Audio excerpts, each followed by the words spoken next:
This is Olga show from you to you. That was Finnish polka, and as Monty, what do you think? Not enough Finnish words? And it was a little bit strange because I expected a little bit more Finnish words in a Finnish polka. Most of those was just nonsense words that sounded a little bit like Finnish. Well, that made it in internet, ma'am, in Russia. Yeah, so made it to the internet, at least Russian internet. But what can I say? So now let's come back to more important stuff.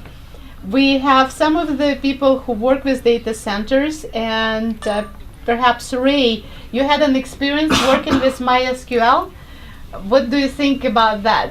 Well, MySQL I love open source community. I love MySQL, and now the MariaDB is the future, the 2.0. Or I love what Monty have done for the world. Actually, this is a great contribution for the human race. Actually, yeah, for the developers that they were be able to work openly on their source for data centers. And actually be able to afford to do it. Because when I started with databases, normal people couldn't afford it. So we made it affordable, possible. Have to pay Oracle, right? It was too expensive before. So and now as we create more and more data, we have to have more data centers, obviously, and it can cost more and more, and we cannot, regular people or little people cannot afford that, obviously, so you made it possible. We made it possible because you can run your database at home. So it was not the problem with the stories. The problem was that the licenses for databases when I started was so ridiculously high that it was impossible for normal people to afford the database, the commercial program. Now, and we changed that. You were born in Finland and you still live in Finland? Is Yes. that? So why you didn't move to any other places in the world? Because Finland is a nice place to live. I have all my friends and family there. Why move when you can work virtually and be everywhere at the same time? Would I say that you are proud of your own country? I'm proud of my friends and where I come from. Where I live for, I like Finland.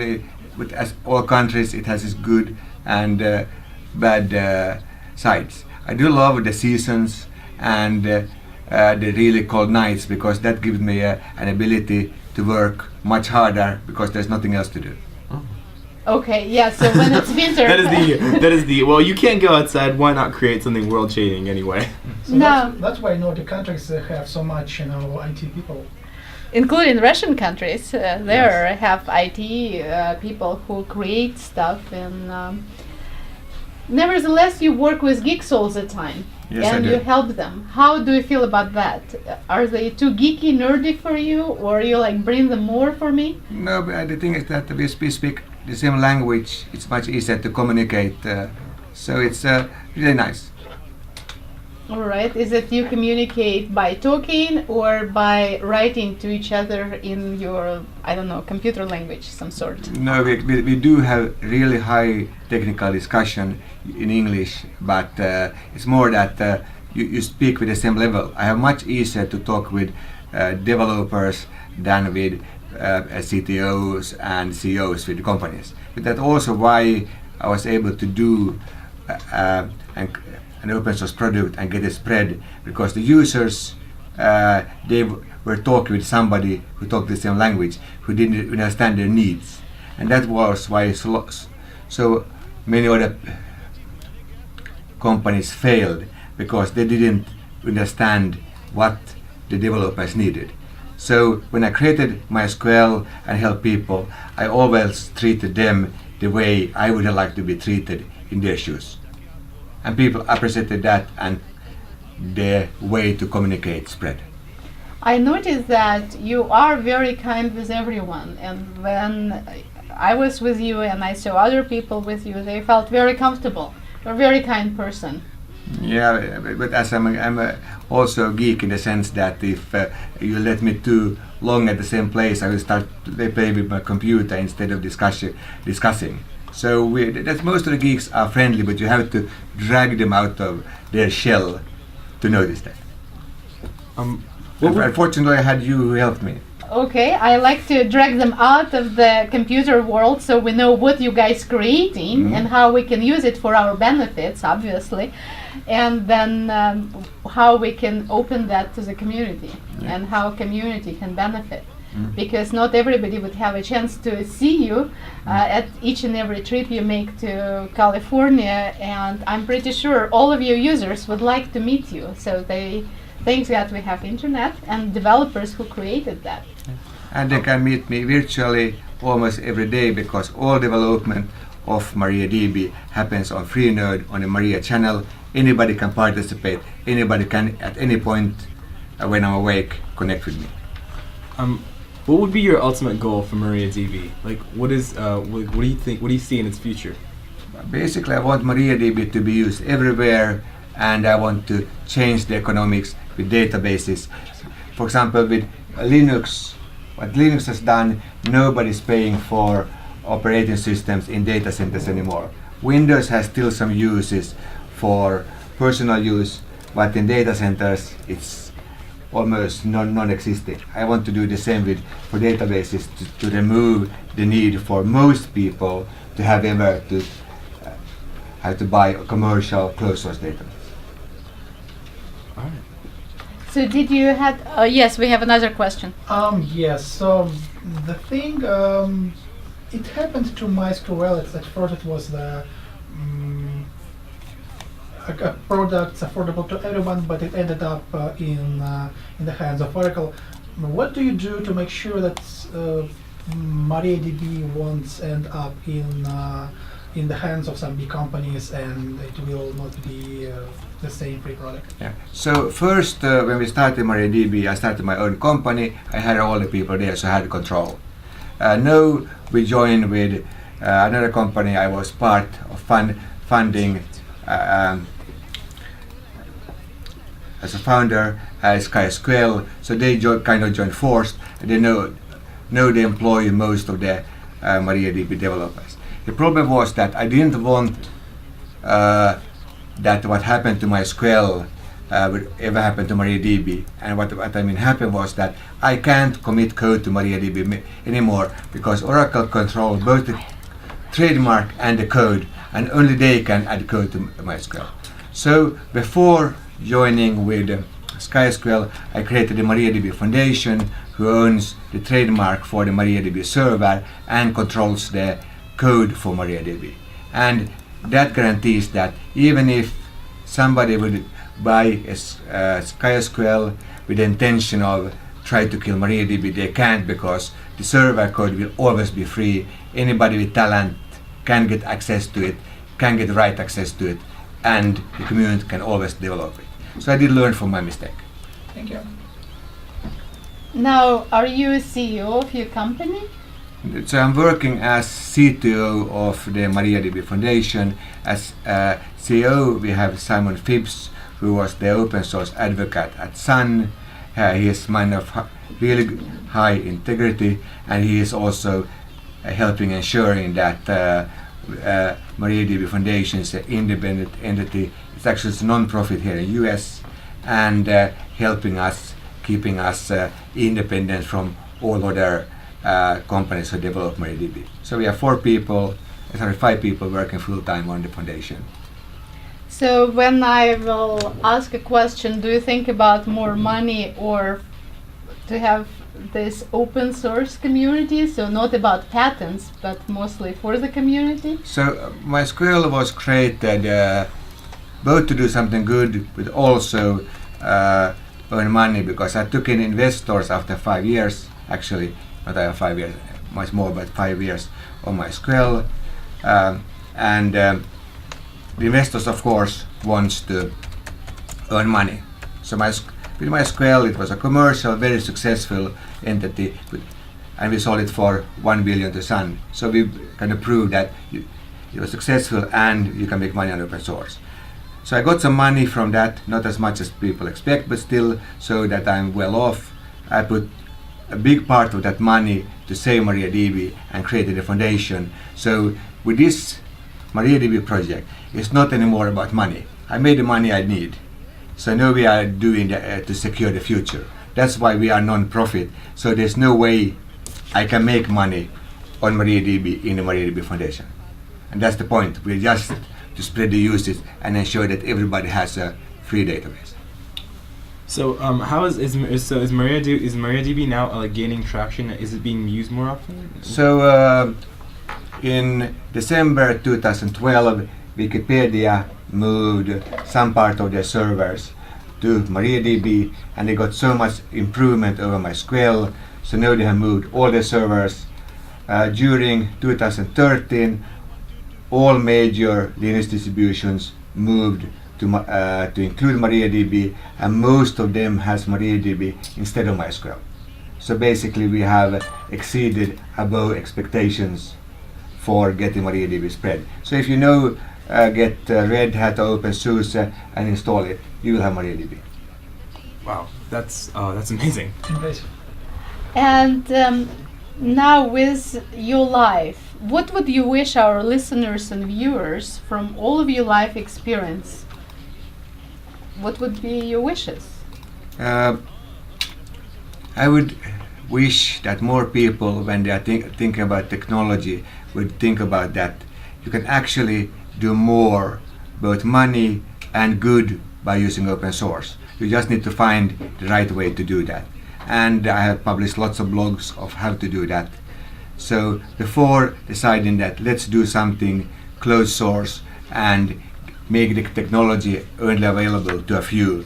Think about the benefit you can do to yourself and others by spreading it to everyone, and at the same time actually earn more money. All right. And Do you think that there is a bright future with open source, and what do you think will happen to open source as a concept in the future, in the several years from now? So the problem with open source is that if you look at pure open source, is that if you do everything free and it's totally free for everybody without any gotchas, nobody will really pay you. You can create a service company, you can own good living, but service company doesn't generate enough money so you can build a big product that you can compete with the really commercial entities. It doesn't work. So you need to have a way to force a small piece of your customers to pay, and you can do that with dual license that we did with MySQL. I also created together with Zach Grant and David Axmar something we call business source, which is a hybrid that gives most users the same benefit as open source, but small portions that you define how to pay. I believe that that's the future, because that's the best of both worlds. I would love that everybody would do only open source, but the problem is that if people not paying, you can't pay your work, as it doesn't work. So you need to find a way. so what's happening in your life when it's horrible period in life? What's helping you to get over that period in your life? I have a lovely wife and good children. So what you're saying is Russian wife is good? Definitely. All right. So that's nice. That's give us a smile on my face. And obviously education with your blogs. How people can find your blogs? You said that you have many blogs. Is it just with your name? Google search Monty, Yandex search? If you search for Monty, you will find me on the second page of Google. If you want to find me immediately Monty Says. That it will go to my blog.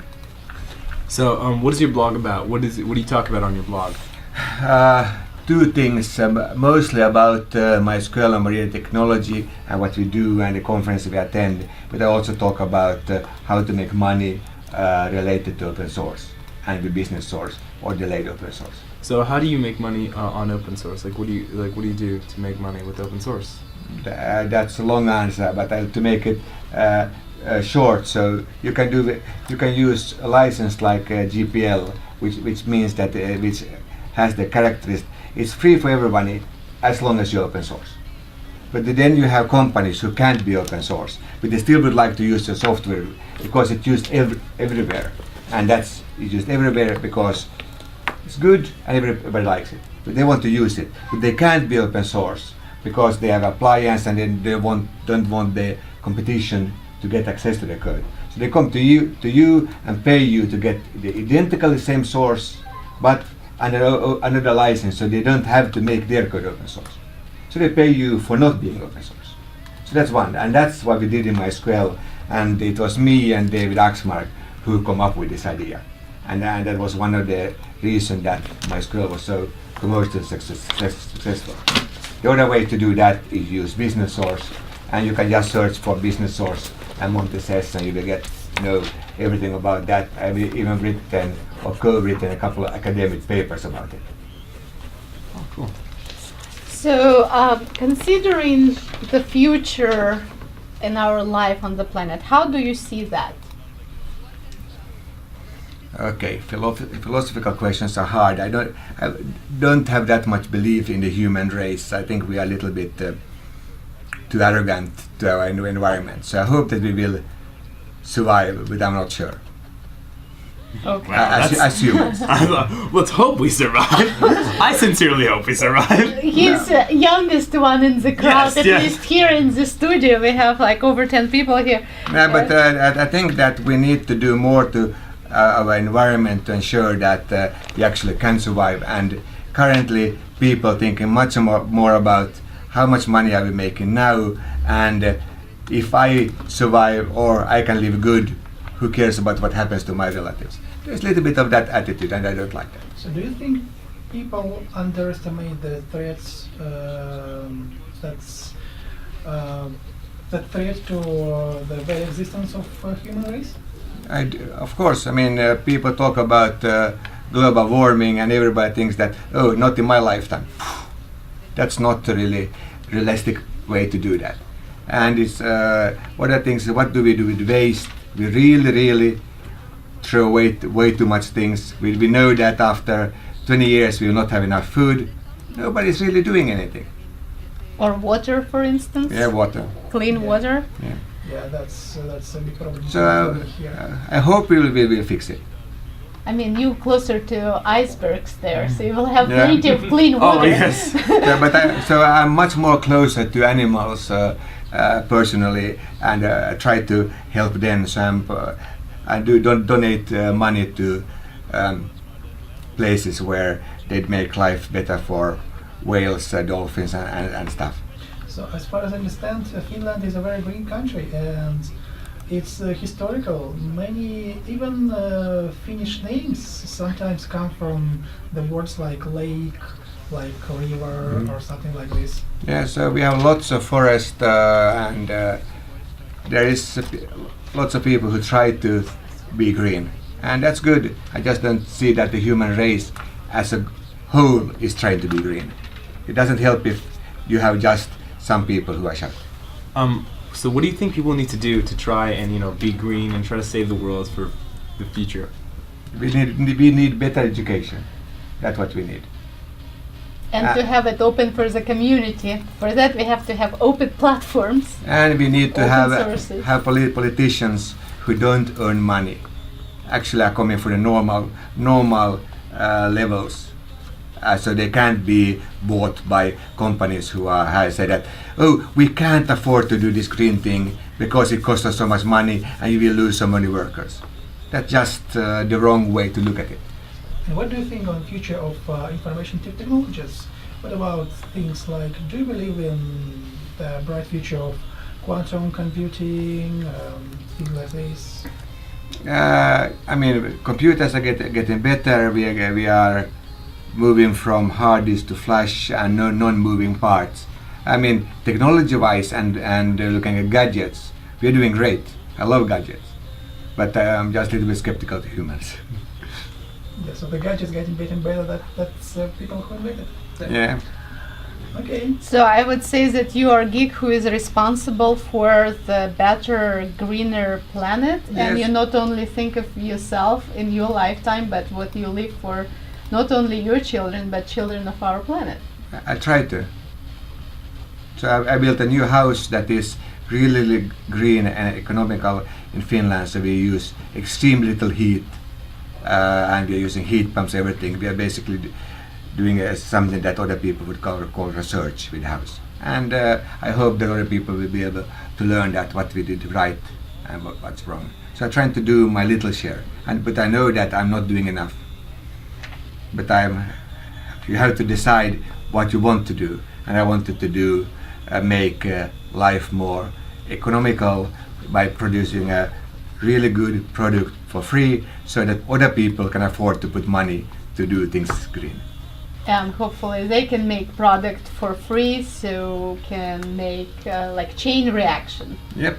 And create more and better and free product Yes. for our community. And make the world a better place. Yes. Now, not later, sometimes in the future, somewhere.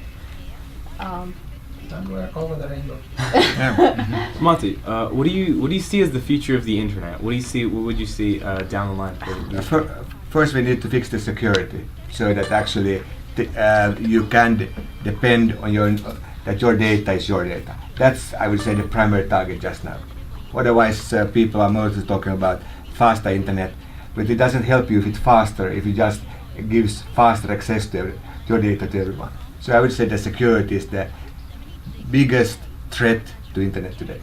And the other thing is actually free speech. That some people talk a lot about free speech here in US, but it's more to say that you have to think the way I like for me to appreciate your speech, and that's I see as a big problem. You have to be saying things that you don't offend anyone instead of being yourself, and I think that's wrong. People should accept you as you are, and as long as you're not intentionally offending anyone, people shouldn't be offended, because otherwise you will have a minimum culture and you don't learn anything instead of enjoying the richness of having Russian, Chinese, Vietnamese, everybody around you. You want to have something that's more. And that's with Monty at Olga Show.